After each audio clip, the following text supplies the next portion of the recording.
Good afternoon. Welcome to the Carver Earth Removal Committee meeting for November the 12th. We're in meeting room 1 at the Town Hall. It is 3 o'clock. Thank you all for being here. I know it's a tough time of the day for you guys to get here, but we do appreciate it as a working board.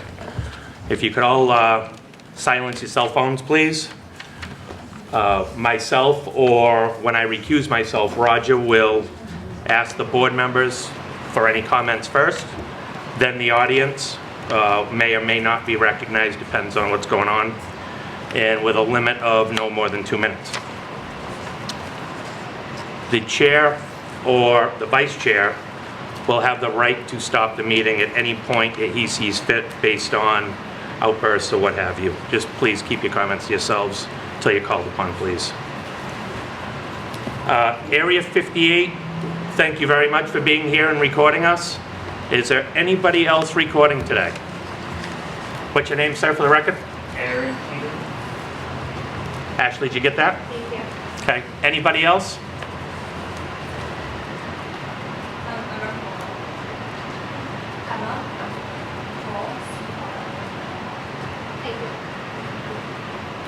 Okay. Thank you, everybody. All right, thank you, board, for being here. It's been a weird week. Sorry that we missed last week to you all. But again, thank you for being here. You notice that we are missing Mr. Ward. He had a family friend that passed, so I'd like to publicly wish my condolences to that family. Let's move on to the minutes of October the 1st. Did you guys all get them in your packet from Shelby? Any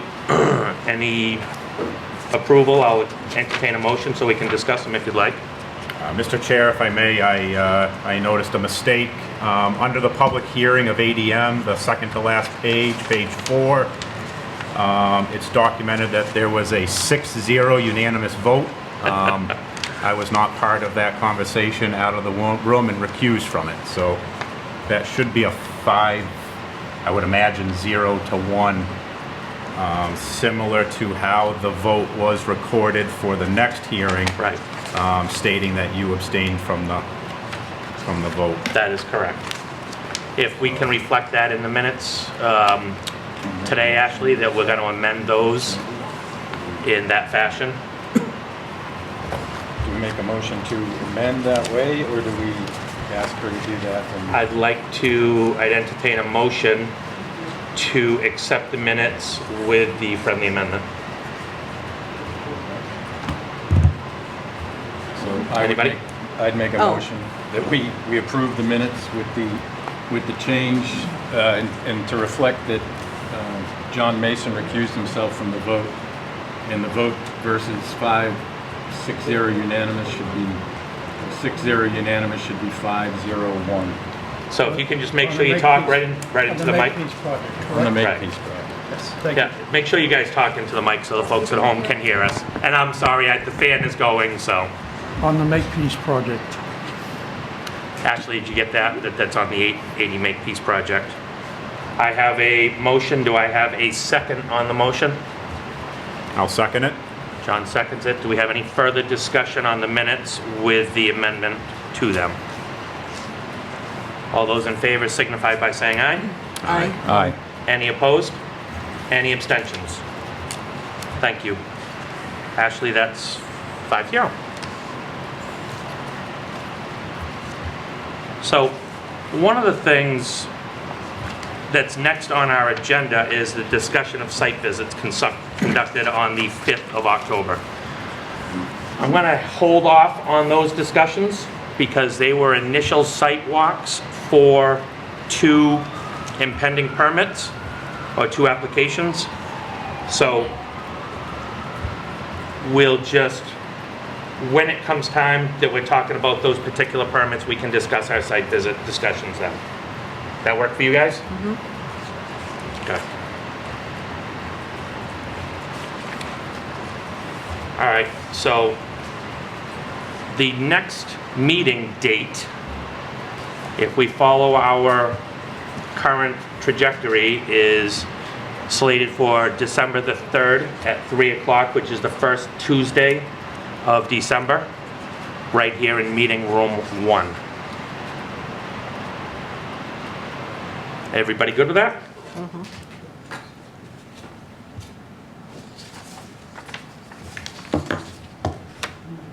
I'm not hearing, Oh, Yes. all those in, no, I'm No. I'm not Yes, hearing any objections, so. Potential conflict, Scott. You have a potential conflict? Yeah.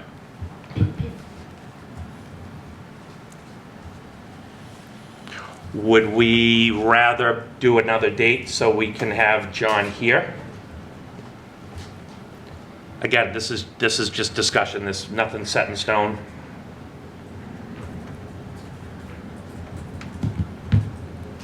I have a conflict the 10th, so. Okay, I have a conflict the following two, and then we're into Christmas. right.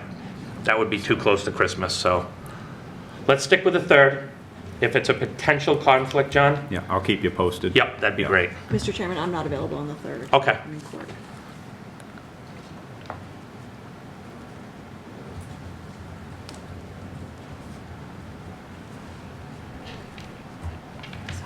Okay.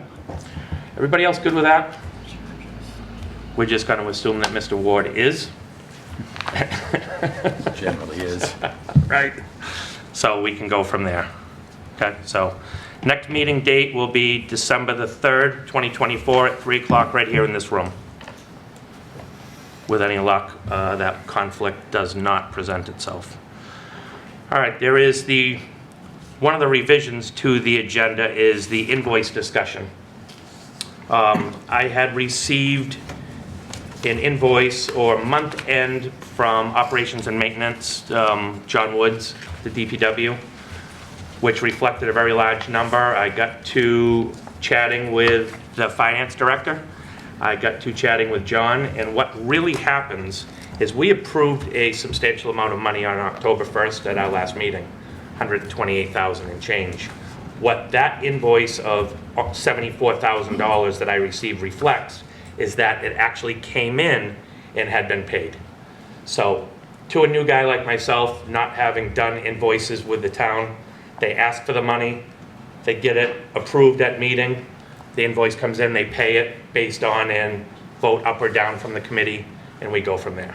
So right now, we've got no invoice for O&M that is outstanding.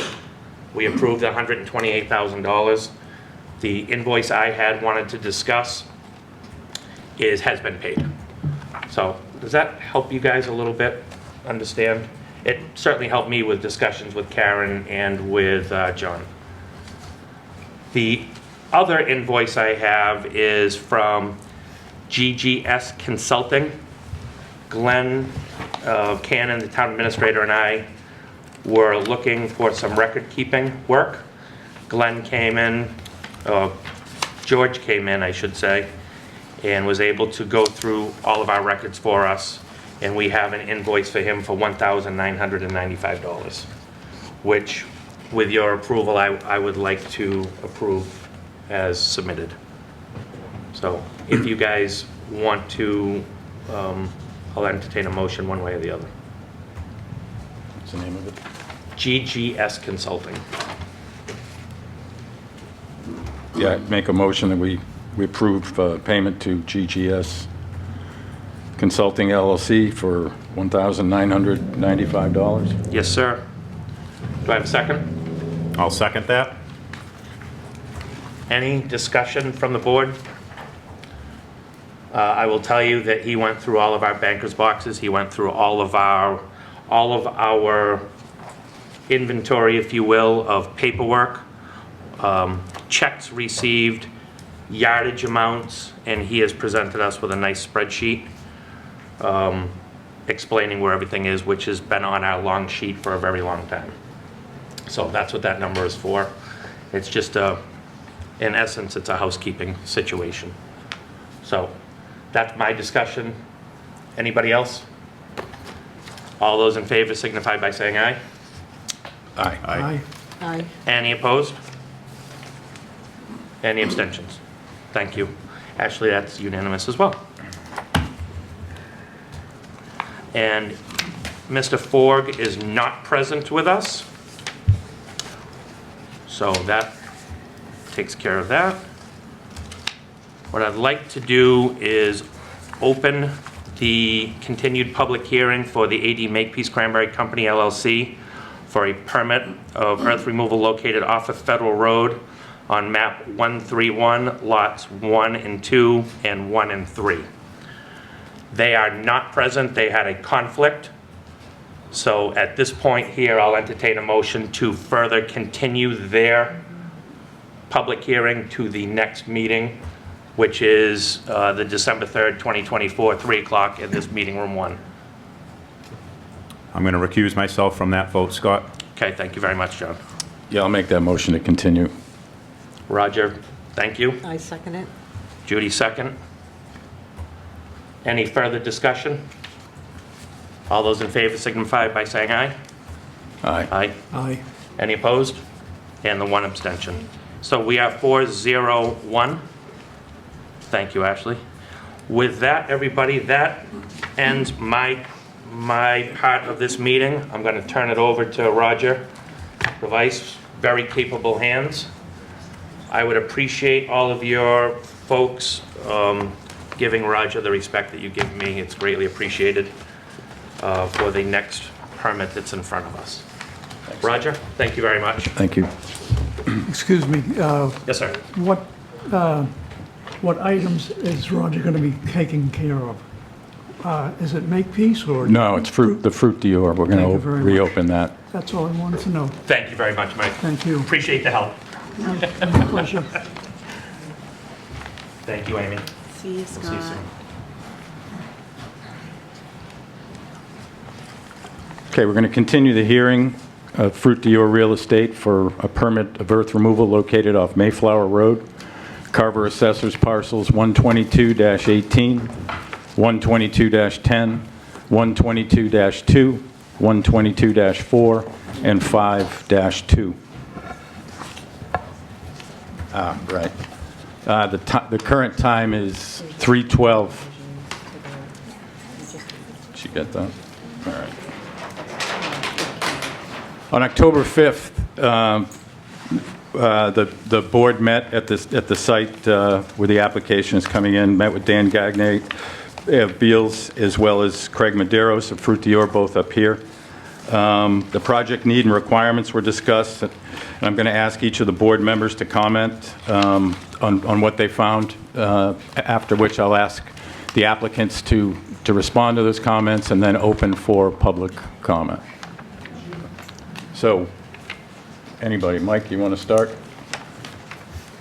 We visited the site. It was a site for a proposed 10-acre water hole, and we walked the property and saw the outline of the excavation. They can't hear you, Mike. Seen the outline of the excavation. Can you pull it right in, dude? So we walked the site of the excavation, and we saw the proposed area where they're going to take it out. And we are under consideration after completing a hearing and/or approval or denial of the case. Thank you.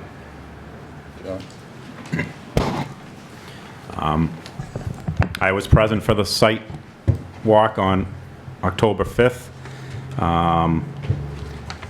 Having grown up adjacent to the property and having permission from the former landowner, quite familiar with the property. It was good to get a set of eyes on it, get the rest of the committee's eyes on it. I think we now have a better understanding of the footprint, the scale, and the proximity to those that may be concerned, neighbors, roads. So not a lot to add. Okay.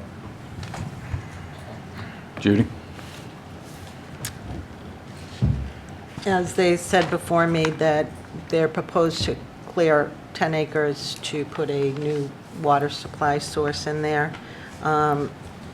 we did have some questions in regards to shifting the entrance due to the curvature of the road to make it a little safer. And I know that they had to come before a couple of other boards due to some conservation questioning there. So I was waiting to make a final decision or observation based on the hearings that they still have to go to. It's a good summary. If I can summarize for the audience as well, there were some other things we talked about. First and foremost, we asked the applicant to describe, and I'm assuming they will tonight, the need for this water hole versus just what they're currently using with Dunham Pond. I know I was satisfied, I can't speak for the other board members, but that this is indeed a good agricultural use project. What we talked about, though, because of the scale of this project, is we asked that it be done in phases, and I think that's something that will benefit the town as well as the applicant as well as we go through. So currently, they had requested roughly 650,000 yards to be taken in one project lasting over 3 to 4 years or so. What we've requested is that they come back with a phased approach to this project where we have 1-year increments in which they can do work, perform portions of the work, finish the grading, then move to the next phase so that we can get much better control over these projects as they go on. A couple of other things we talked about for public safety, and Judy, you brought it up, was we asked them to move where they had their exit area placed, which was near a hill, down to an area where there's better visibility. Also asked that there be no traffic going on to Tremont Street. That corner just is not made for truck traffic, which would push all the traffic toward 58. And another provision we asked for there was that no holidays, certainly, or Saturdays during cranberry harvest or King Richard's Fair. Of course, we asked for dust mitigation and also for them to explain, again, how water moves and how their pumping systems would work. So with that, I'll open it up to you guys to go into the details of that. Excuse me, Mr. Vice Chair. Yes, sir. Is it possible for the applicant to set up the easel on the opposite side of the table, just for the sake of Sure. You want it up this way? Where do you want it? No, just kind of like opposite of how it was, like on that side, facing the same Right angle. here.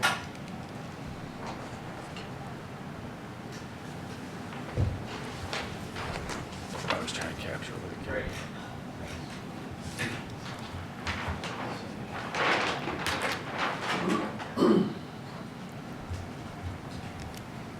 Thank you. We have the plans if you want them. Thank you. Big plans. Hold on one sec.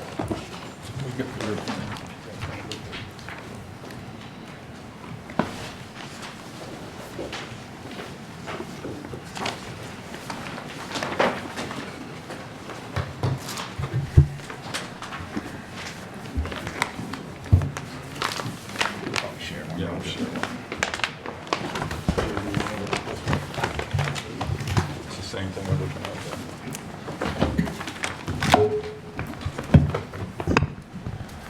there. Okay, it's your show. Great, thank you. Craig Medeiros, I am the attorney for Fruit Dior Inc. I do have Daniel Gagne here from Beals & Thomas.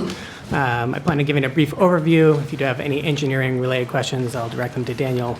At the risk of being repetitive, I will also go through a checklist of the items that we did discuss at the site visit on October 5th. First, to begin with, as you had indicated, we did relocate the entrance and exit to the project to approximately 1/4 of a mile west of the initial proposed location. The new location is both better for visibility as well as being closer to Route 58, which is where all of the truck traffic will be directed.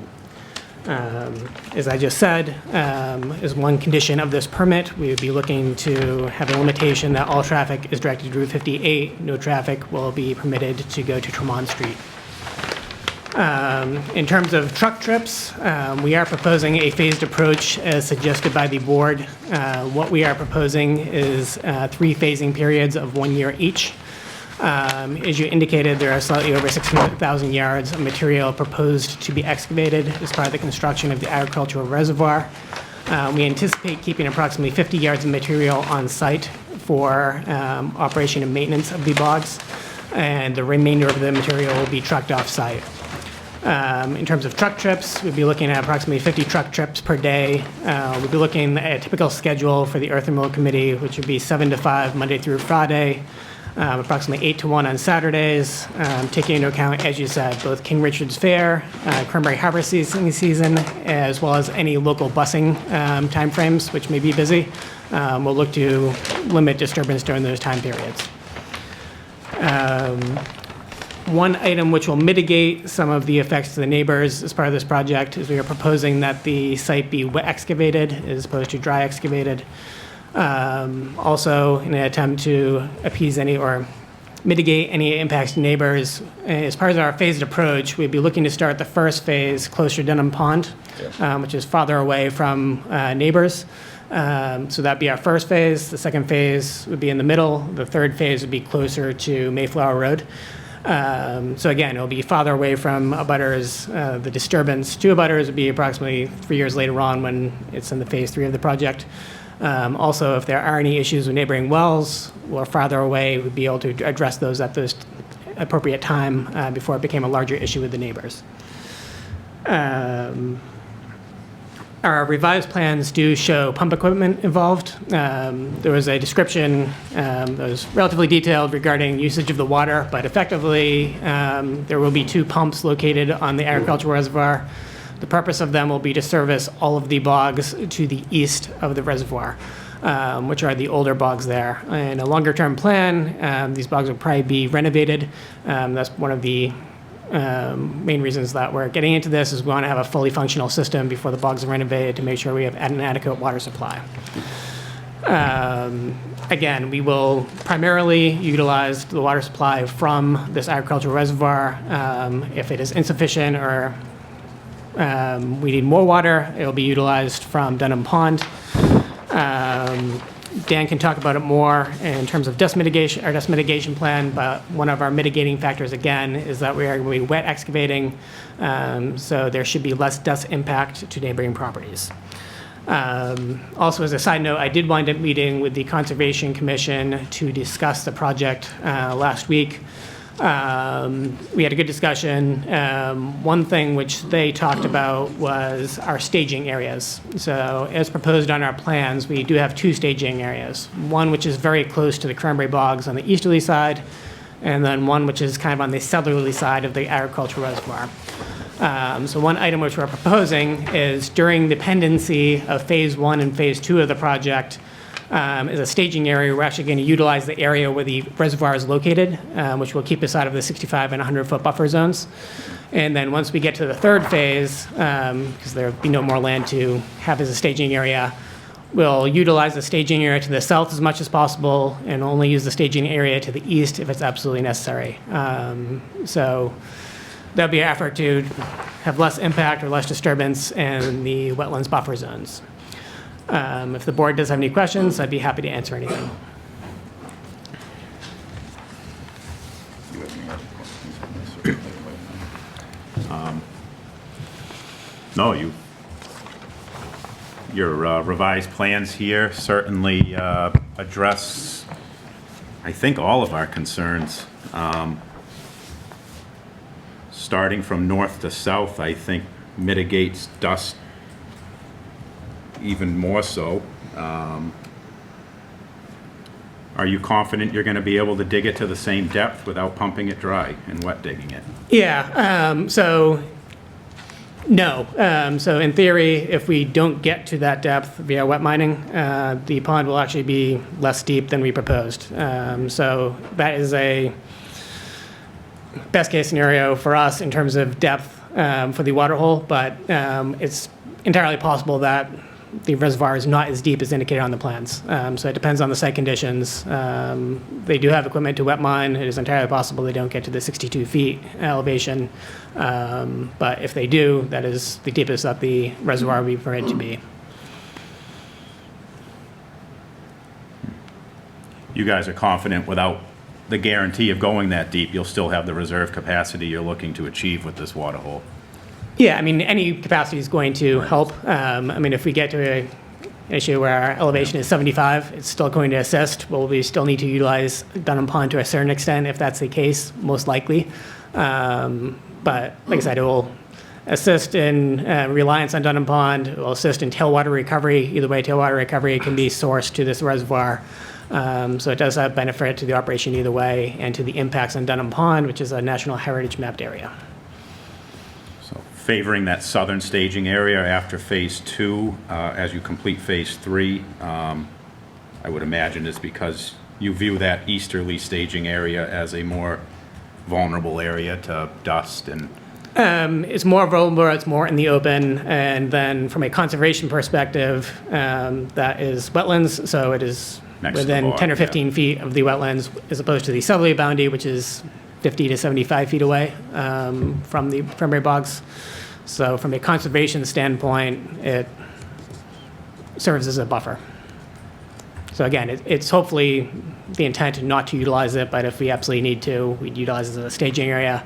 Most likely, it would just be limited to a truck or two anyways. It's not a very large parcel of land.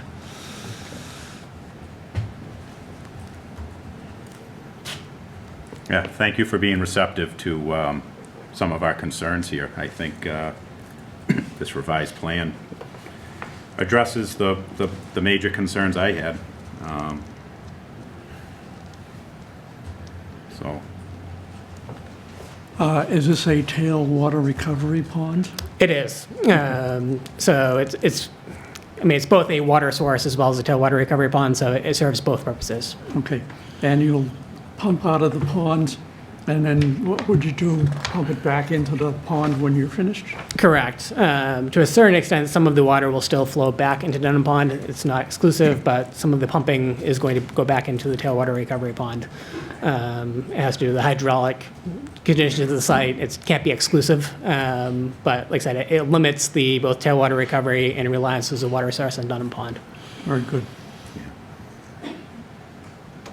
I think the reality is that the height of that reservoir at the time will dictate what the ability is to get water, you know, to it, back to it. That's Correct. just standard with regular bog systems.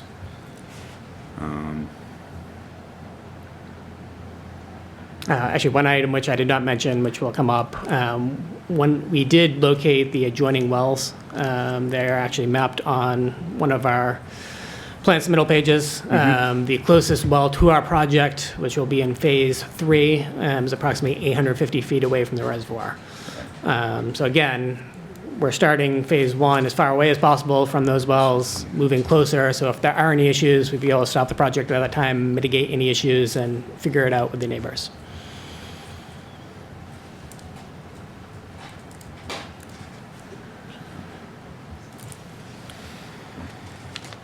The only detriment we've seen to wells as a committee since I've been involved was when the water hole was being pumped and dug dry.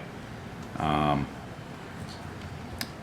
never seen a wet dug hole affect water table to the point where it's affecting wells or heard of it, so.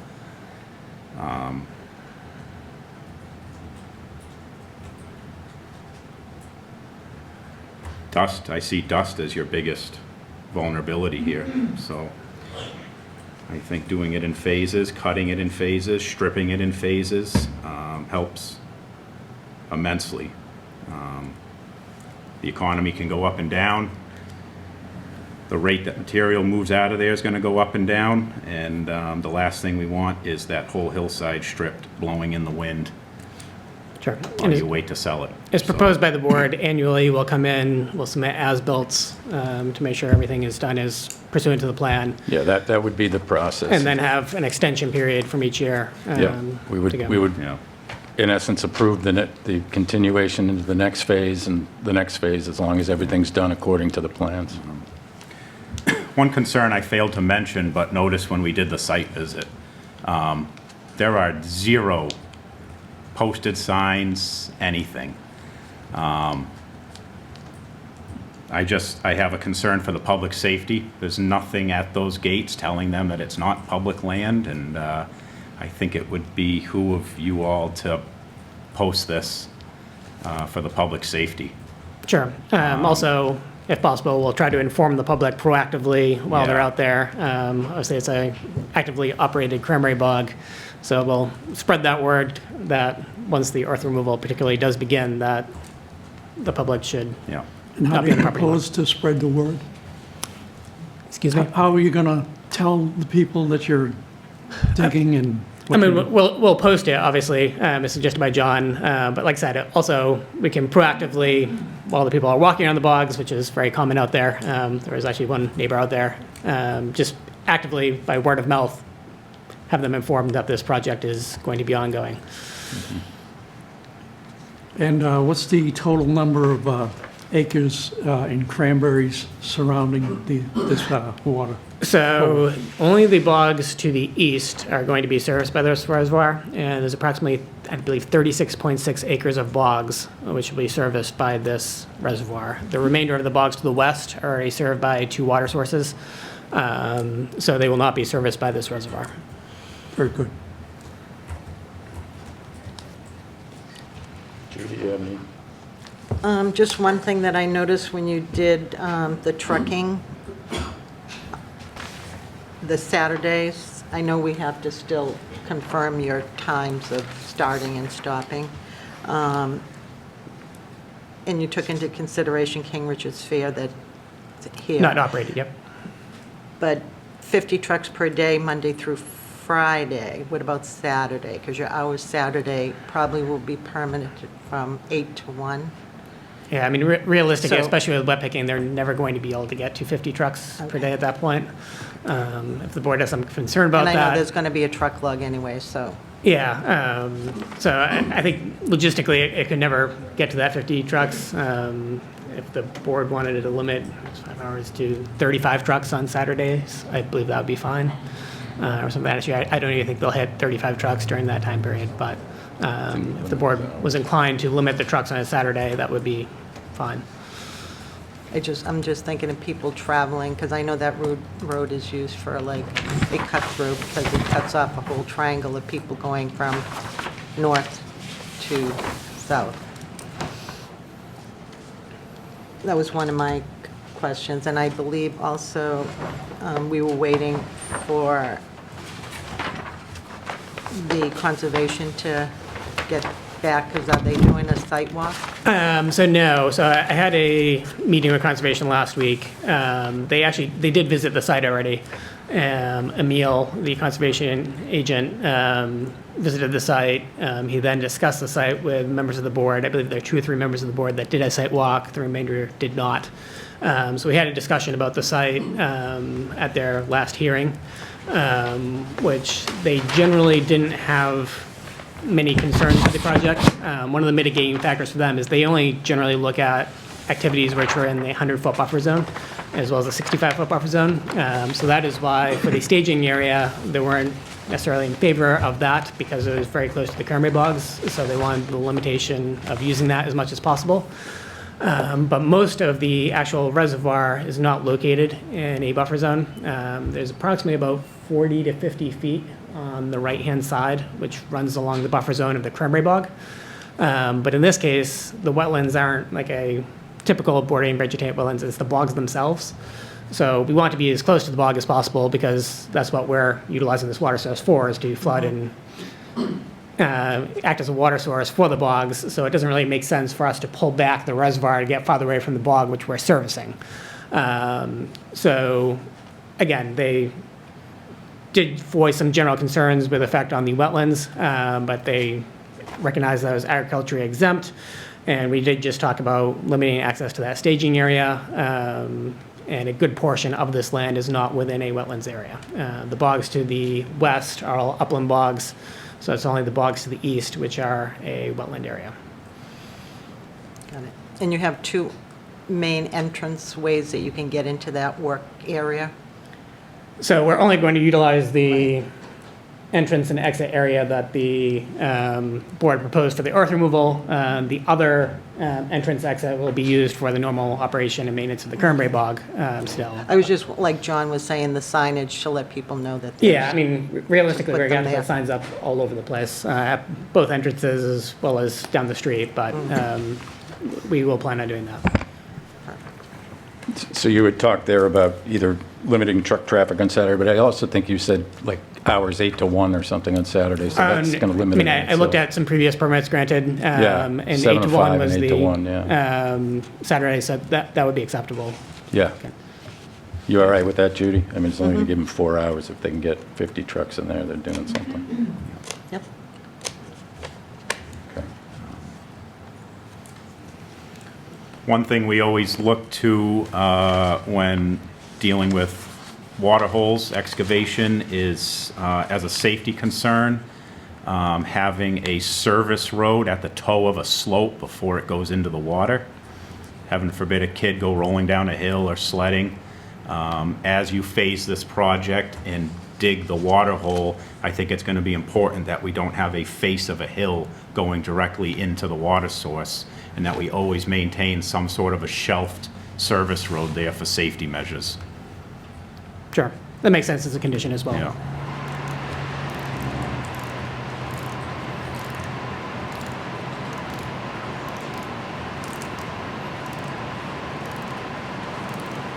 And maintaining responsible slopes, you know, that aren't eroding away. So,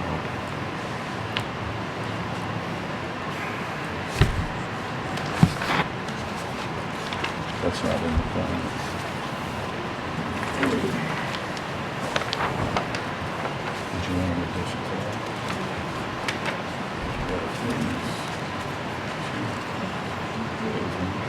yeah, the phases, saw those good on this page here. So you're looking for them to add Well, no, as,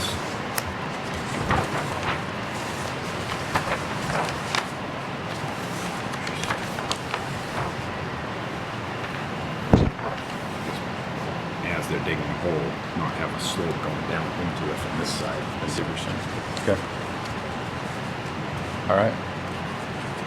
Is that it?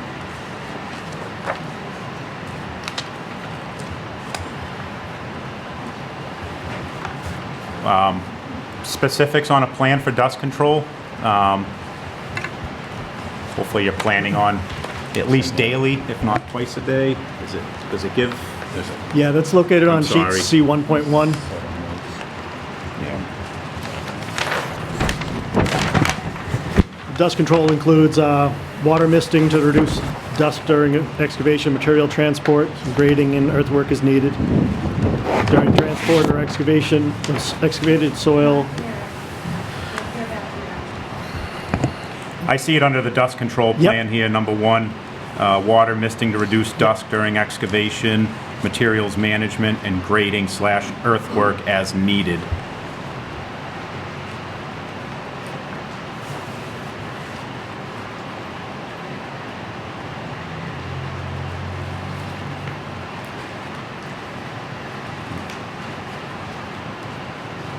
Okay.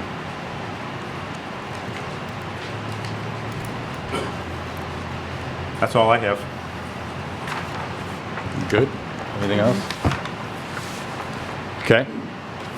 If you guys want to, you can step down. I can open up for public comments. I've asked that anybody step up and to the table and state your name and tell us what you think.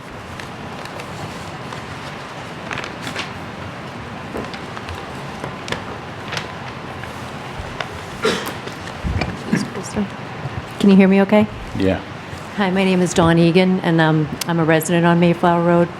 I've lived there for 30 years. It's a beautiful street. I also recently built my headquarters in Carver, so I've been on both sides of the coin of building responsibly. Obviously, I was glad to hear that there'll be a phasing plan and the wet mining only, because we're really concerned about our wells, clearly. that they'll be limiting some of the trucks, but we haven't had a chance to review the phasing plan. I think as being on the street, we'd like to see how that's going to go, to see if we have any further comment. It's kind of hard to tell here where they're digging, so. I just was wondering, is there going to be a buffer along that road? I mean, in the past, living there, they've had to close down the middle of the street just due to snow, that I've seen that closed in the past, so I just want to make sure that, the road's kind of protected in that sense. And the stockpiling of material, we could like to look at the phasing plan just to see where that's going to be due to the dust, control. I think, speaking for my neighbors, we're not part of the Water Land Coalition. We're just residents for a long time. We'd like to be able to review that to see that our homes are going to be protected, our health is going to be protected. Clearly, there's concerns about silica and all those issues that we've seen in the past in Carver with wells going dry. And we just want to have this project go responsibly. We're not against growth at all. We just want to make sure that the community's safe. That's our biggest concern. And our homes are safe.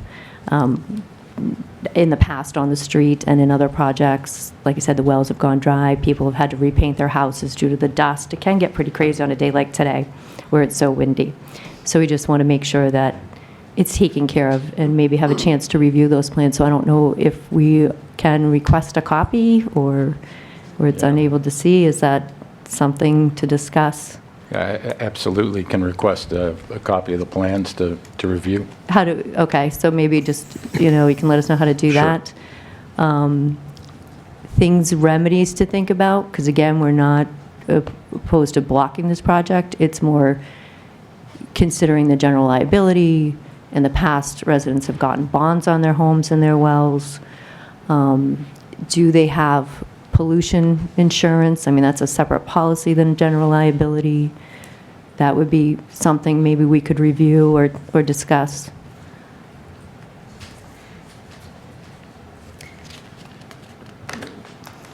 We did discuss bonds with them if they were going to opt to wet dig, to dry dig.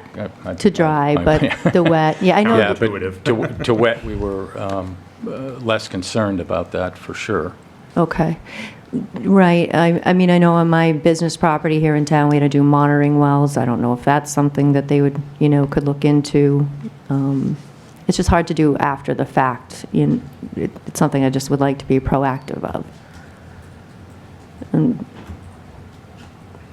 so we would just like to work with them going forward in doing this project responsibly is, I think, the key thing here. So I don't know if we can have some time to take a look at that, and do we request the plans from you folks in the phasing, or? Yeah, we have Okay. several extra sets here, actually, that we could probably provide through you. That would be fantastic. Okay. Yeah, just, They're public records. We could do that. and I take figured, that. I just didn't know if there was a formal Yeah. process from your board. I mean, I can go find No, out, I'm but. happy to do that and continue the hearing until you've had time to take a look and the neighbors have had time to take a look. And will there be another walkthrough at all, or no? No other walkthrough plan right now? Just to see the staging areas and stuff, but, I mean, we can read the plans if they're not going to do a walkthrough. No, Yeah, Walk- we wouldn't plan on that. yeah, Okay. Walkthroughs aren't open to the public for liability issues, Oh, okay. so the property owners don't allow the public on it. It's To go just the- through it just this anyways. committee Okay, that goes on the so maybe just sidewalks, but reviewing the If there were plans. concerns and there was a reason for us to go back out there to view something, then another site walk would be on the table. Okay. But So we can just have the There's a- time to review the plans. Absolutely. Excellent, thank you. I've enjoyed living on that street for 30 years, and it was nice with the previous owners to be able to go down there, walk your dogs, kind of just go see the pond. And I know it's going to be a safety concern now, so that's unfortunate for the next couple of years, but we look forward to working with everybody on this. But we just want to make sure everybody's protected. So I appreciate the board taking our concerns Excellent. under advisement. Thank you. Thank you.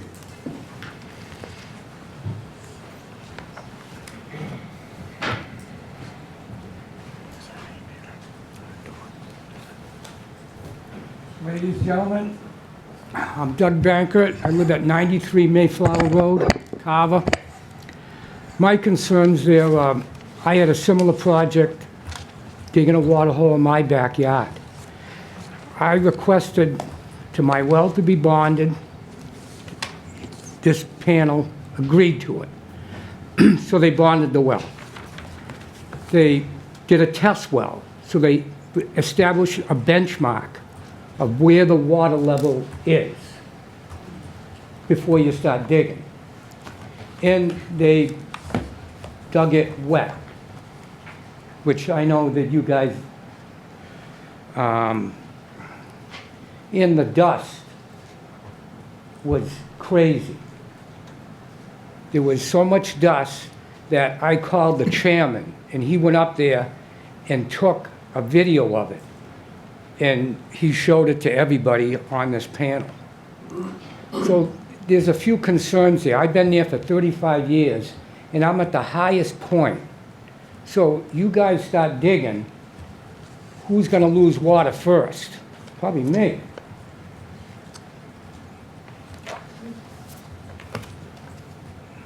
And it seemed like when they dug, they left piles, huge piles, sand blowing all over the place.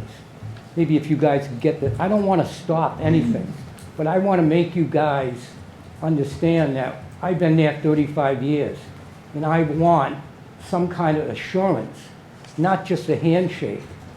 I want some other kind of assurance that what's going to happen to my well when you guys start penetrating the aquifer again. And didn't you guys just dig a water hole or 2 water holes there in the last 4 years? I've been there 35 years, and it seemed like Deacon's had plenty of water there. Now all of a sudden, everybody wants water there. I don't think they've really increased the size of the bars considerably. But that's up to you guys. That's fine.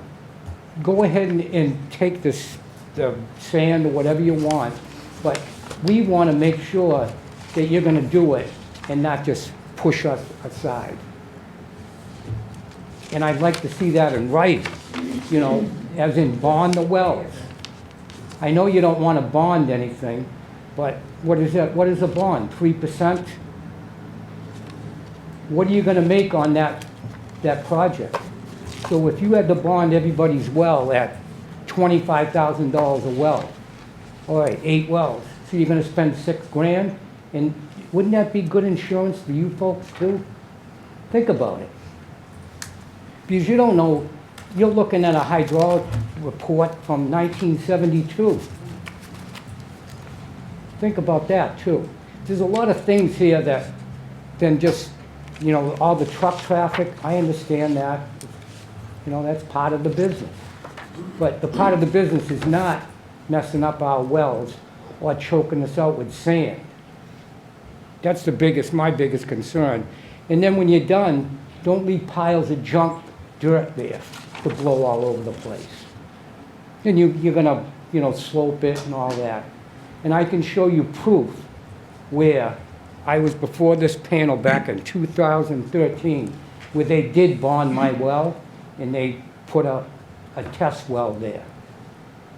And that was just a little mom and pop type thing. You guys are a big company.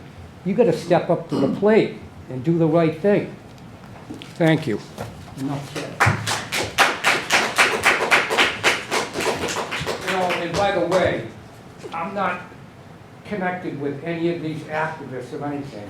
I'm speaking for my own self here, nobody else. You understand that? Yes. Okay.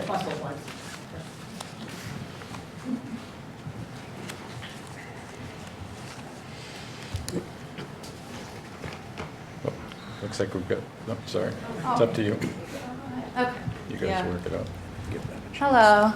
My name is Alexandra Keaton, and I'm a resident of Plymouth.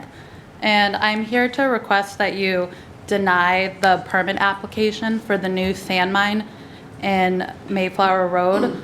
This project will increase dangerous truck traffic, expose residents to harmful silica dust, and permanently destroy forest and wildlife habitats. Additionally, the Plymouth Carver sole source aquifer is our only drinking water source. It's a risk from these operations. The claim that this project is needed for cranberry farming is misleading. This is primarily for sand mining. violating the earth removal bylaw. So I'm asking to please vote no for the permit application. By denying this permit, we urge you to promote our community's health, environment, and water supply. That's all. Thank you.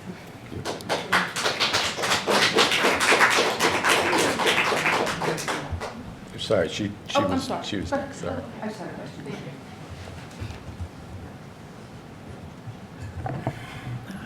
This is Catherine Harrelson with Community Land and Water Coalition, a Plymouth-based nonprofit organization. The first question I'd like to ask is, were abutters notices returned to the ERC as a part of this application?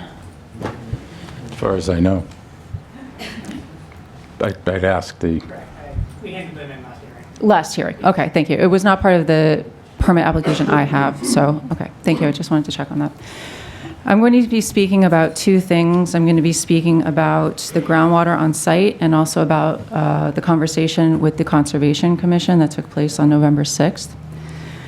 Well, first of all, before I begin, I'd like to support the statement made by an earlier resident that the public hearing get continued due to the fact that new plans have been submitted and the public has not had time to review them. So thank you, and I support that comment. Okay, so I have reviewed the application plans that were submitted back in September for this application, and I'm going to quote from the Carver General Bylaws, the Earth Removal Bylaw. This is section 136-5, site plan. The site plan shall show existing, intermediate, and final ground levels with those of adjacent, I believe that's supposed to be ground levels, and with those of adjacent properties, and shall indicate natural surface water flows and drainage ditches, if any. The site plan shall also show groundwater elevations before and after removal. I don't believe that this site plan shows groundwater elevations before and after removal. If so, I don't think that we would be having the conversation that we had just a few minutes ago where the applicant doesn't know the final volume in the pond based on what they propose to dig. If they don't know the... no, they didn't, just to correct it, Yeah. they didn't know the final dig because it was whether they're wet digging or dry digging. The dry digging, they can extract more if they're moving the water out. With the wet digging, it's a lot harder to get the depths. Okay. So it was based on the process, not the... Yeah. Okay, but I'm going to reiterate that that the elevations before and after were not shown on the site plans. They, Yeah, just fine. Craig Medeiros again. So the elevation currently is 92. The bottom of the agricultural reservoir is 62. And again, to reiterate the point, we're not positive we will get to 62 as a logistical matter. As part of wet mining, it is more difficult to mine. It's a more costly process, has less effects on neighbors. So just logistically, it may not get to that level of 62. So that was the... Okay, thank you. Again, but are those the... Those are the surface elevations, the ground elevations? Correct. Okay. All right, so I'm just going to reiterate that the bylaw says the site plan shall also show groundwater elevations before and after removal. So I don't think that there are any temporary monitoring there are no monitoring wells, there are no temporary well points on the site. So I don't believe that this permit application complies with the bylaw. I also didn't see a site restoration plan as part of the application.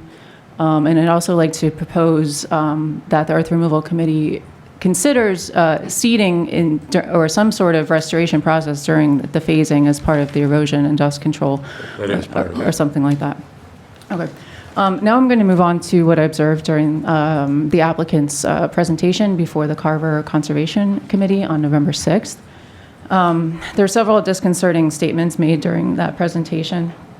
I believe that the applicant misrepresented to the Conservation Commission the scope of this project.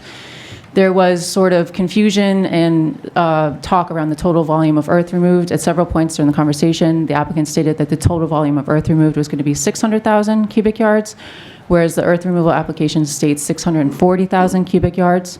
The applicant said that between 50 and 75,000 cubic yards of earth were going to stay on the site for, sanding the bogs. And so I don't think that the final volume that's going to be removed off of the site was accurately represented to the Conservation Commission. Based on what they said, it sounded like it would be 550,000 cubic yards, but if it's 640, it sounds like it could be up to 590,000 cubic yards of sand removed from the site. Also, based on what I have seen, the current application that is before the Earth Removal Committee, and correct me if I'm wrong, the application I saw said that it was going to take between 12 and 16 or 12 and 18 months for the project to be completed on the application form. Correct. Okay, so, but during the conversation with the Conservation Commission, it was stated that this project was going to take about 3 years for That's the right. total. So, yeah. So I think that the application should be resubmitted to the Earth Removal Committee with the actual amount of time that this is going to take. We have that submission now, so Okay. if you two would like to see. No, that's fine. It's just not, I haven't seen it. Yeah. So I thought that that was a mistake. And also, it was stated that, this sand is going to be sold. The sand is going to be sold. The money is going to be used for this company, for future projects. So it was stated on record during the Conservation Commission that the sand was going to be sold, and it was going to be used by the applicant in the future. And so we have submitted the Conservation Commission hearing as part of the public record for this permit application. And so it's available to review on YouTube if you'd like to see it. We believe that this project is not exempt from the Wetlands Protection Act because of these, because of the scope of this project, and we're going to be filing a request for determination of applicability. We think that this project, at the very least, should have gone through the steps for determining applicability, and at the very least, the Conservation Commission should have made a determination whether this project, whether the Wetlands Protection Act and the Carver wetlands bylaw were applicable to this project. And we think at the very least this project needs a formal determination, and we're going to be pursuing that process. Thank you very much. Those are the end of my comments. Thank you. Please. Greg. Sorry. Just one point of clarification. Most of that was actually accurate. The initial application did say 12 to 18 months. We revised the application to be 3 years and 1 year phased approaches. In terms of cubic yards, again, it is correct that the total sand generated from the reservoir would be approximately 640,000 yards, and approximately 50,000 yards are going to be left on site, leaving 590,000 yards. We are proposing approximately 200,000 yards per year as part of the phasing, so it will take 3 years to accomplish the earth removal project. So Thank you. that was generally accurate. Yep.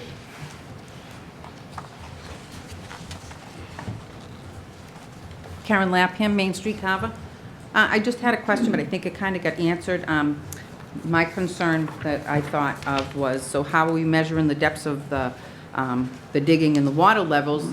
Because our water levels right now are so incredibly low. When do we begin how and where do we take this is where we're at, this is where we start, and then in the end, that's where we end? I just was curious how that happens. And again, I just think it's too much digging, too much everything. We just keep destroying the land and the resources, that's all. Thank you. I'm just concerned about the water level and how that works, that's all.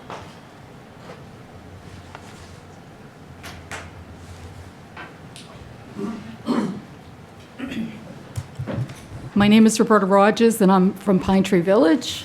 I bought a house here 2 years ago. I'm new to this area, but have worked in Plymouth for over 20 years, so not really new to this area. I know a lot.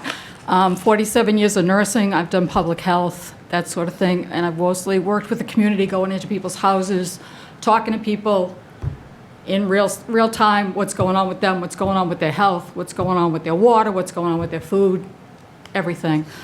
My big concern is when I moved here, my house was listed as town water. And the only person I was told I could go after was the realtor who sold it to me, which I did not do. I didn't even know till I moved in that there were wells there and pumps, and I guess there's been a big issue with Pine Tree Village going way back before I moved in, or all of some of the mobile home areas in this with their wells. Some of the wells have been replaced and redone. In June, I believe, we received a federal grant, I've been told, and the DEP's working with them in Pine Tree Village for us to get new wells and pumps. I'm going to hope to try to find out today. I don't know if you people know who works with the DEP in Pine Tree Village, so I can get some more information, because the people that run the HOA are very knowledgeable, but they can't give me the information I need to know who we're working with on these wells.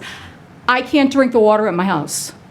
The toilets are orange with sludge from iron, and it could be pipes going into the park. It couldn't necessarily be the wells.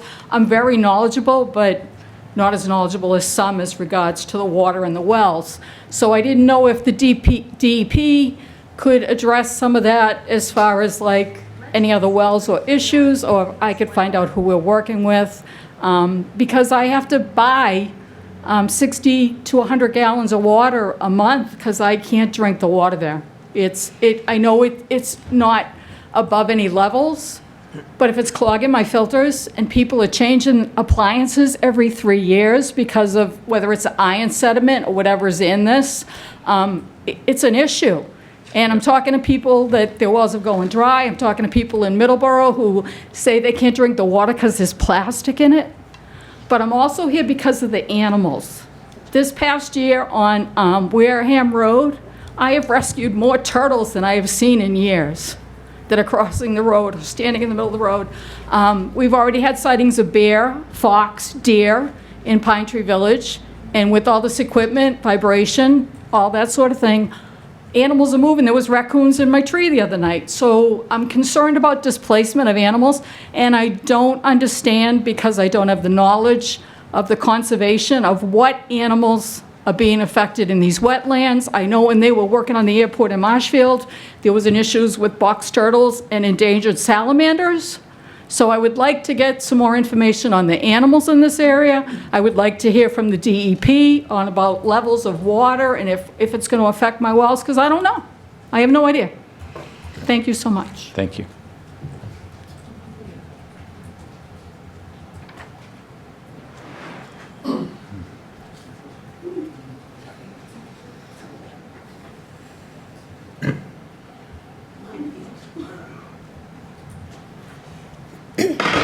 Hello, my name is Amy McCain. I live in Cranberry Village, and my big concern about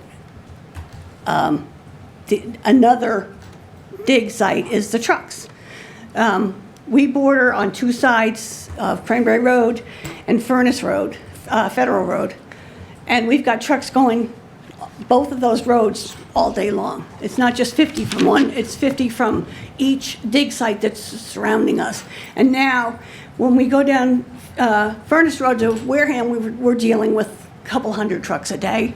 When we go up to Cranberry Road, we're dealing with trucks again. To get to North Carver, we cut through Mayflower Road. So we're gonna have to deal with trucks on that road as well. We can't go anywhere without being bombarded by trucks. We got the Cranberry trucks, we're used to that. But now we have 100, couple hundred sand trucks, heavy trucks, flying down these windy, curvy roads, and it's scary. We can't go anywhere without feeling like we're taking our life in our hands, going down these roads with the trucks. So, thank you. Thank you.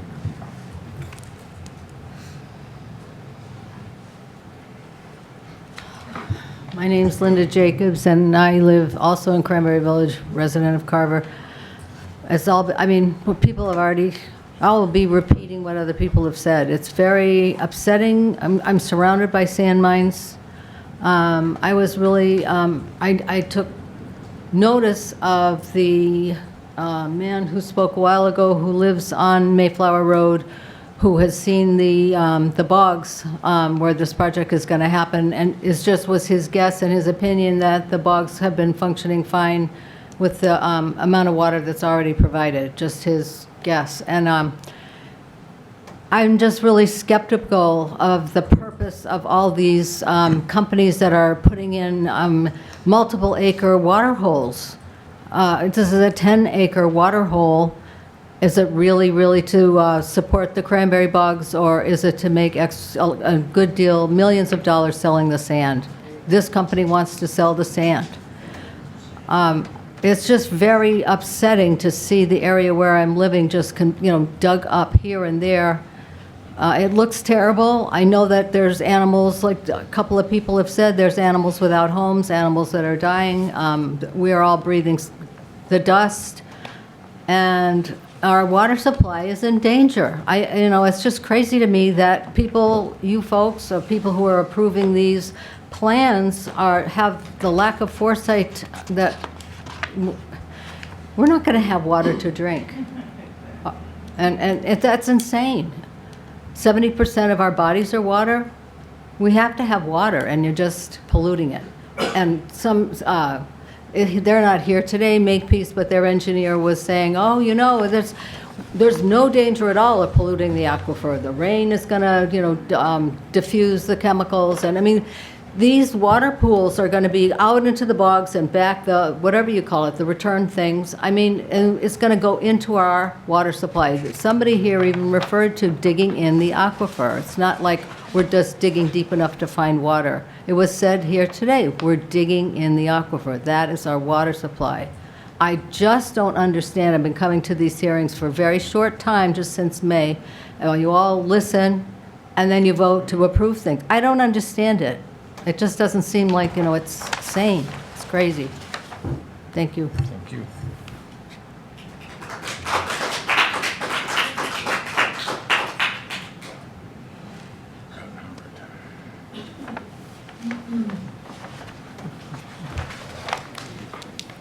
I'm Gail DeTomaso, and I live at 2C Meadowbrook Way. In regards to the truck count, as of October 1st, I did a public information request, and there were 12 open permits for 50 truckloads a day. The 50 return makes 100 per permit. That's 1,200 trucks per day on Carver roads. I think the Earth Removal Committee should close out a permit before another one is issued to maintain. No one has ever established a truck limit. Maybe it's time to do that. I have in several Excuse me, meetings. Gail. Gail, do you mean for the town or for a truck limit for? The earth removal. Do you mean total? Yes. For the town versus by project? Because we have set them for the projects. Right. A total Thank you. truck limit for all outstanding permits traveling, issued by the Earth Removal Committee. Like right now, you're at 1,200. Keep it at 1,200. A suggestion, I think it makes sense to close out some permits. You mentioned last month that one permit was close to being closed, and that you had wanted that particular permit holder to close out that permit before issuing another. Well, I think the same should hold true, that no further permits until one gets closed out. So you'd be establishing a 1,200 truck limit per day total. That's a suggestion. I think it's a good one, worth considering. And also, I've frequently quoted the earth removal bylaws, 136-7, and it's section D, where the permit holder is responsible, or the town can hold a permit, make them require monitoring fees to establish a truck count that nobody can argue about. You had a permit holder, I believe it was Pontiff, who started in his new project 24/7 monitoring on his property. I had suggested that the town pick a monitoring service. So it would be a third party, and you wouldn't be dealing with all differing monitoring services. But each large permit holder, and I think this one qualifies, I thought that there was an agreement amongst the Earth Removal Committee members in September, I believe, that that was a good idea, that you were going to work on it. Can we hold off issuing further permits until that's written into the conditions? And that the permit holder understands that he has to have the monitoring in place before the project starts. So I think I've covered it all. Thank you. Thank you, Gail.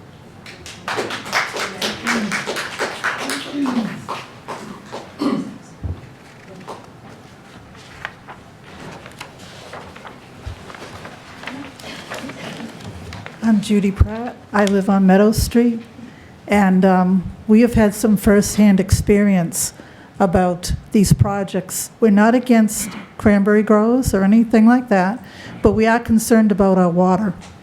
Carver is a well-water town. We do not have town water. We rely on our wells, and that's why these projects are so important to us. In the past, there have been people that have not abided by some of these rules, and that's when people's wells have gone dry and there's been some pollution issues and stuff. And as far as the dust goes, the last project down the street from us that was completed, but I just want to give a little guidance, we were hoping to work with the people too. There were a few monitoring wells and things toward the very end of the year. The dust was so bad. I lived on the opposite side of the road, like 3 houses down from the site. And on certain days, my porch windows would get a covering of the dust and my windshield, but not as bad as the person who directly abutted it, whose car was covered with sand. And I don't see how you can avoid the sand when it starts, the digging starts. They'll say that they'll water the area, and sometimes they did, but not always. And the silica dust, according to OSHA, breathing it in can cause cancer, lung disease, and that's from the American Lung Association. The CDC, Centers for Disease, has also come forward with this information. Can cause lung cancer, COPD, kidney disease, pulmonary fibrosis, and other respiratory problems. And that's something that I hope that you are truly going to monitor and work on with these people, because a lot of companies have said, oh, we will attend to watering the area and keeping the dust down, but they always haven't. And like I said, I'm mostly concerned about our drinking water and people breathing in this dust if it's not managed correctly. And that's a lot of trucks, so that could be a lot of digging and a lot of dust in the air. And I hope that you people are considering all these things for people's health. Thank you. Thank you.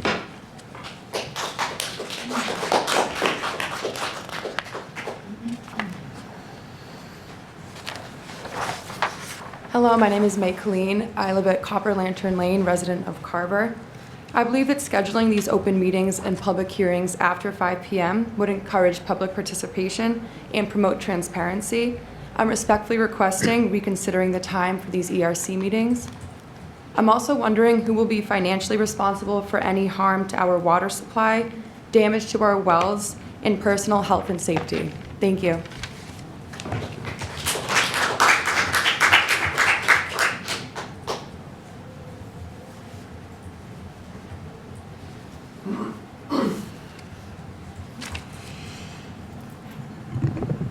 How you doing today? Mark Tatlow, 87 Mayflower. Just in the last water hole that was dug there, driving down Mayflower Road and looking at the piles of sand that were left, you could see the sand just blowing right up in the air.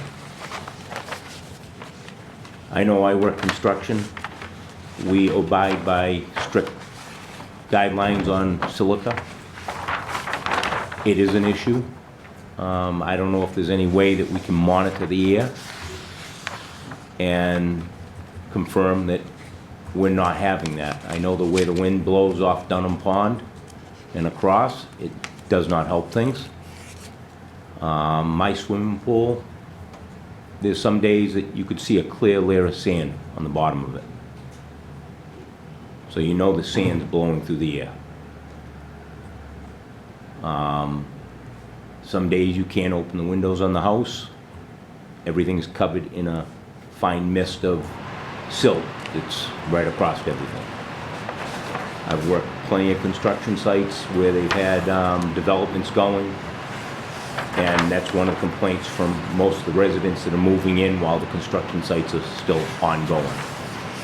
You have that silica dust flowing through the air into all the homes, and it actually is choking out everything. It will actually choke out a whole pond. So it's basically my thing on it. If there's some possible way that we can monitor the air, I think that would be beneficial, especially with the hot, dry summers that we've had with no rain.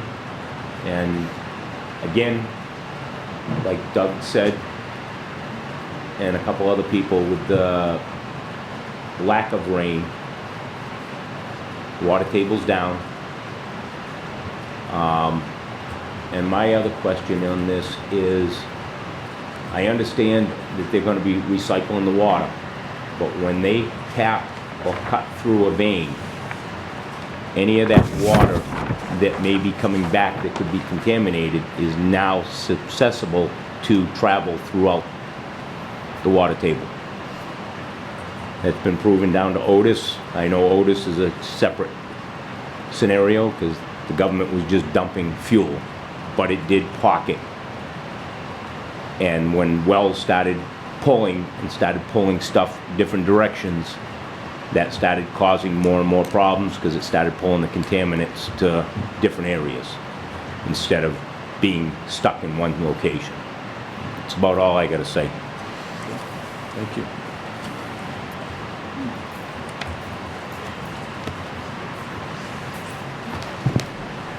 Hi, good afternoon. My name is Emil Singh. I'm the Carver Conservation Agent. Like was said earlier, there was a conversation with the Conservation Commission on November 6th for this project. The applicant's lawyer had contacted us and explained their reasoning for the project and for the agricultural exemptions that they're claiming. So the commission is, in agreement with the applicants on that the project falls within agricultural exemptions. I know that's something that has been, contested by some people. But the concern of the Conservation Commission is wetlands protection and wetlands permitting. And this project, the wetlands in question are the wetland bogs on the east side of this reservoir. So a question I just wanted to bring up, and a concern of the Conservation Commission, is how would the wetland bogs be protected from erosion, especially with the staging area that's proposed on the plan right next to the wetland bogs. And so I may have missed the beginning of the presentation. I don't know if you guys addressed that, but I just wanted to know, is there going to be any change to that staging area? What is the plan for preventing erosion into the wetland bogs on the site? Craig Medeiros again. With respect to the staging area, he's referring to the smaller staging. Sorry. Emil is referring to the smaller staging area to the east. As I indicated previously, with respect to the first two phases of the project, we are not going to utilize that staging area at all. We're going to stay out of all buffer zones. The intent is to utilize the agricultural reservoir, particularly phase 3, as a staging area. Once we do get to phase 3, there's somewhat limited area that we can use for staging at that point in time. To the extent possible, we're going to utilize only the staging area to the south. If that is not large enough, we would potentially use the phasing area to the east. If that is required, we could come up with some basic erosion and control in terms of silt fencing to protect that wetland area. But ideally, the intent, especially with phase 1 or 2, is to not use it at all. For phase 3, would only be utilized as necessary, and then we could utilize some sort of silt fencing to minimize any disturbance in the wetlands area. I do have a question. I was wondering if you had hired a hydrologist who actually, instead of guessing where the hydro flow and how the water is moving and how to protect the natural heritage site that's there. A lot of people seem concerned about their wells and I'm concerned about the voiceless animals in that natural heritage site. So I'm wondering if you did hire a hydrologist? No, we do not have a hydrologist. In terms of the project itself, Everything is on guess, guessing where this water is flowing, guessing where it's going, or where you're taking it from. And I don't understand how this can be considered agriculture if you have this much sand leaving the property when you're selling. Bogs are used sand. Am I correct? I mean, everybody talks about how they're sanding their bogs. Why is all this The sand? bugs need water as well, though. They do. They need water, and so do the residents, and so does everything at Natural Heritage Site. There's rare and endangered animals in there. That's why it's a Natural Heritage Site. That natural heritage site, I believe, is for what species? That would be a great question. It's a buffer of Dunham's Pond. They have to, but they have to have a list of that. Yeah. Natural Heritage doesn't just So- put those species Right. out there. But that priority, And, excuse me, I'm talking, and designate, they don't designate a natural heritage site until they have proof of what is there. And I know this very well. So this is what I'm asking, you know, why are we doing this? Taking away the habitat, selling all the sand that protects our aquifer, putting people's health at risk with silica? These are questions, and I think a hydrologist is in order for this project to find out what's really going on. permission to speak, Mr. Chair, Vice Chair? Please. That priority habitat land is Dunham's Pond itself and the buffer area around it. This water hole is to take pressure off of Dunham's Pond, which fluctuates 4 feet during the growing season. I have no map, I can't see what's going on, it's a mystery to me. This is a brand new, you know, this is brand new, we haven't seen it. Nobody here has like studied this. We have no idea. You're just gonna be stealing our sand from our aquifer as far as I can tell. correct, and to reiterate, there is no work proposed within the National Heritage Area. But you didn't do a hydrology study. I just had one more comment I wanted to make. The staging area, it's right next to the bog. It's a large wetland system, and that's the area the Conservation Commission is interested in protecting in this particular case. And I just feel like normal erosion controls like siltation fences and wattles aren't going to be effective if there's a huge pile of sand there that, like people are saying, there's sand blowing everywhere. From massive piles of sand, and I don't think a regular siltation barrier is going to be effective. So I think if there's any possibility of moving like staging and big piles of sand away from the wetland resource areas, that would be a really positive thing from the Conservation Commission standpoint. Thank you very much. Can I just point on the map where they're talking about? Sure. Can you see the map?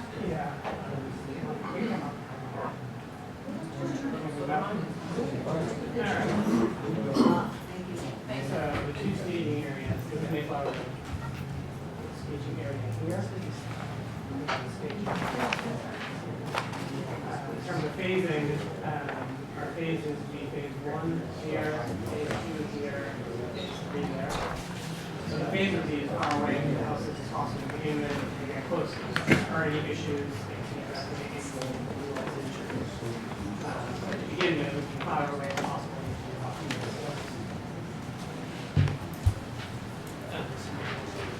I have a quick question. Yep. Looking at that, does that plan indicate the water hole that was just dug on the old Palio property? I don't believe so. So that plan is not up to date. Well, I don't know. well, I don't know. It doesn't show the That was a different details of it. It's an I know over. it's a different project, but just so everybody can see the other water hole that's there. I just don't see it on that there. It's shown in a small location. I'm not familiar with that water hole you're speaking of. Kind of like north. But they're probably dated, you don't even know it. Do you know where it would be on the map? It's on the backside of Dunham Pond. that back reservoir that's on the property that they're talking about, it's right on that back pond.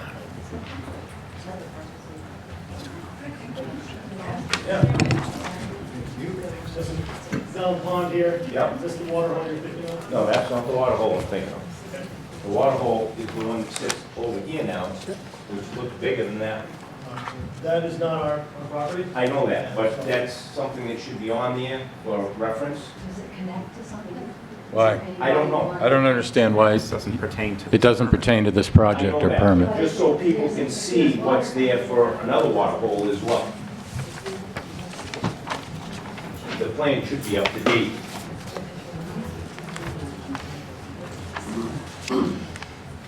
Just to go over a couple of quick points. In terms of the staging area again and conservation is concerned, I believe the intent for the staging area is for truck traffic.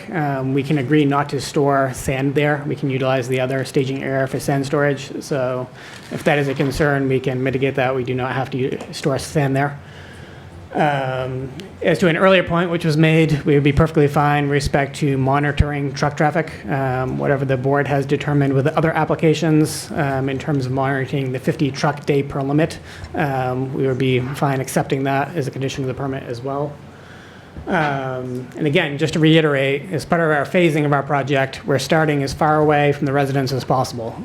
So hopefully, if there are any issues as we move closer to them, those can be addressed by this board. Again, the way it is structured is essentially a one-year permit, which is extended. So if there's an issue with the dust mitigation plan, at the end of that first year, when the first phase is done, which is farther away from everybody, you can insist on a specific higher number of set standards for the dust mitigation each year. So it's something we're definitely willing to work with the residents on. If the board does have any particular concerns at the end of each year, we'd be willing to increase requirements to address any of the neighbors' concerns. So, thank you. Thank you. Please.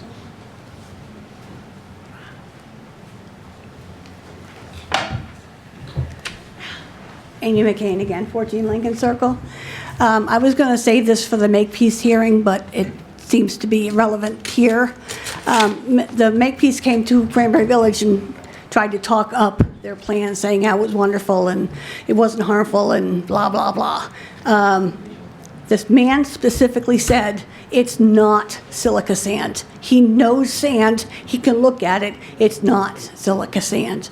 But what I've been reading is all sand has silica in it. To be labeled silica sand, it has to have 95% silica.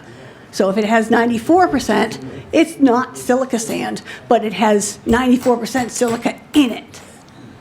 And that's what needs to be tested. He has no testing, he just knew by looking at it that it was not silica sand. He's in construction, so he knew. It needs to be tested. The air needs to be tested, the sand needs to be tested. We need to know what is blowing around in the air that we are all breathing in. Cranberry Village is a bunch of seniors. We already have health issues. I have kidney problems. I don't need to be breathing in any more garbage. When I bought my house, we were surrounded by woods. Now I have an open sand mine, pit mine, next door, across the street from my house. I don't need to be breathing that in. And now I can't sell it because there's an open pit mine across the street from my house. So I'm stuck. This was supposed to be my forever home, a lot of us, but it's going to become unlivable. We can't go anywhere, we can't breathe, we can't open our windows, we can't open our doors, we can't garden, because the air is going to be poisoned. Thank you. Thank you.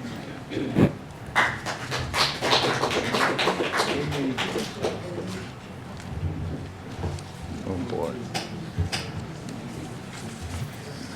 Hello, my name is Emma, and I'm here on behalf of Community Land and Water Coalition.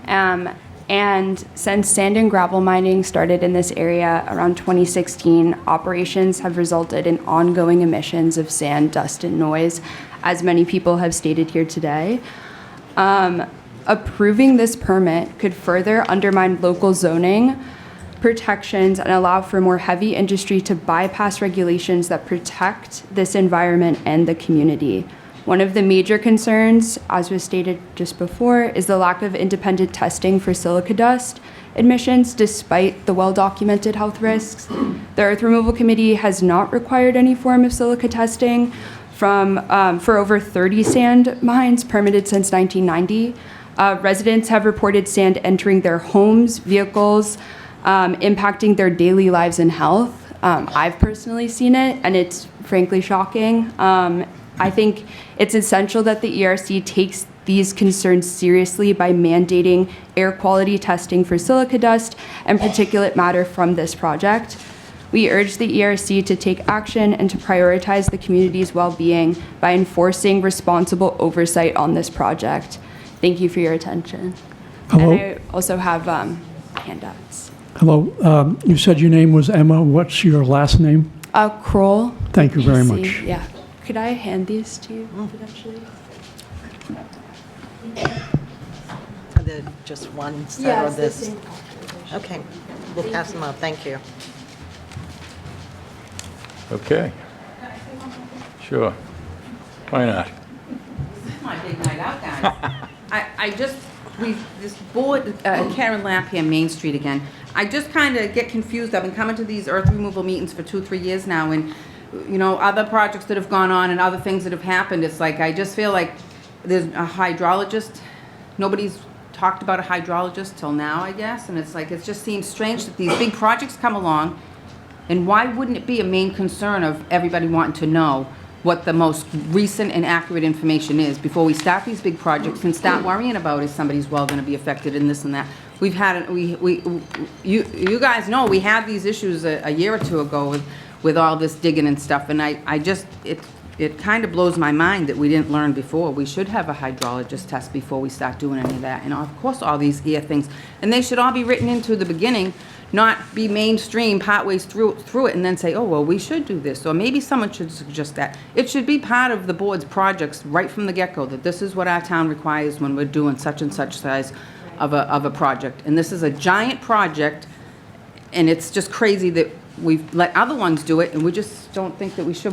We just should. It's the safety of our town. It's the safety of the people that live in those areas. If you live next to it, or you live next to it, or you live next to it, you wouldn't be happy. I listen to some of the people out digging behind my house every day. It's craziness. So I couldn't imagine living as close as these people do, but I don't know, some of these studies should be really taken seriously. People get sick all the time. We know it, we've heard it, and I think it's something that the boards need to really start implementing in their projects when people come forward.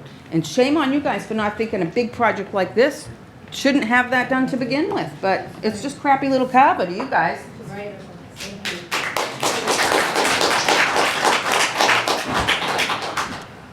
you. You want to say one more thing? Just one more thing, yes. Make her get up. Thank you. Come on up to the mic. One thing I have to say. Can you speak into the microphone, please? I can't hear you. Never mind. Okay. I lost my train of thought. All right. It sounds like a lot's been said today. It sounds like some people want to absorb some of the information. So I'd ask for, I guess, a motion to continue this until the next meeting on December 3rd. Yes. Yeah, I agree, Roger, that this should be tabled so some of these concerns can be addressed. One additional concern I have directly for the applicant is the lack of existing intermediate and final groundwater levels. I think with the concerns, it would behoove you all to put in some monitoring wells and get some actual documentation on this. Great. But that's all I have, Vice Chair. Yes, ma'am. I just have a letter that I wanted to go on record for the Makepeace project. Is it okay if I do that? This hearing right now is for the Fruit Dior project. Makepeace has been. I understand, but I may not be in attendance at that meeting on the 3rd, and I wanted if I could just do it for the Sure. Thank you. Thank you. No, I need the motion. Thank you.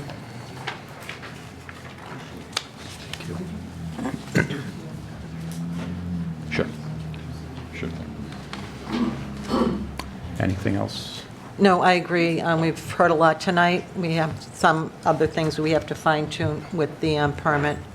So it's best that we just continue it till our next meeting.